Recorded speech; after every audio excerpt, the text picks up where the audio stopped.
ఏయ్! నమస్తే అండి. అత్త చేసిన మంచి పనులు కూడా మనం చెప్పుకోవాలి కదా! చెడ్డ పనులే కాదు.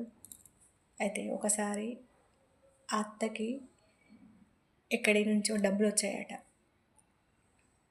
ఏదో ఎల్ఐసీయో ఏదో డబ్బులొచ్చాయట.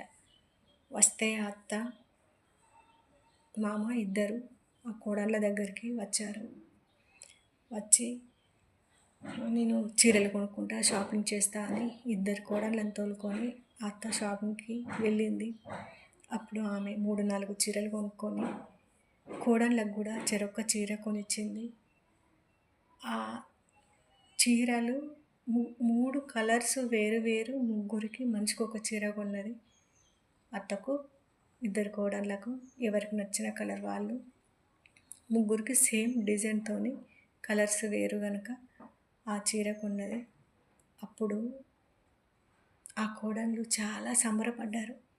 మా అత్త అమ్మలాగా షాప్‌కు తీసుకువచ్చి మాకు చెరొక చీర కొనిచ్చింది అని చాలా సంబరపడ్డారు. అంత మంచిగా చూసుకున్నాక ఏ కోడళ్ళకైనా ఎందుకు భేదాలుంటాయి? ఉండయి కదా! చెడ్డ పనులే కాదండి, మంచి పనులు కూడా గుర్తించాలి. ఇట్లా చేసిన అత్తనే ఆ ఒక్క మంచి పని, ఒక్క 600 చీరతో ఆ కోడలు మనసు ఎంతో గెలుచుకుంది.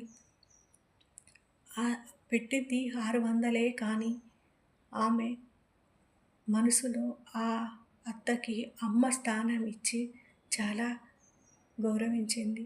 కానీ ఆ గౌరవాన్ని ఆమె ఎప్పటికీ నిలుపుకుంటదనే నమ్మకంతో ఉంది ఆ కోడలు. కానీ ఆమె నిలుపుకోలేకపోయింది. మళ్ళీ యథావిధిగా ఏదో ఒక మాట అంటూనే ఉంది.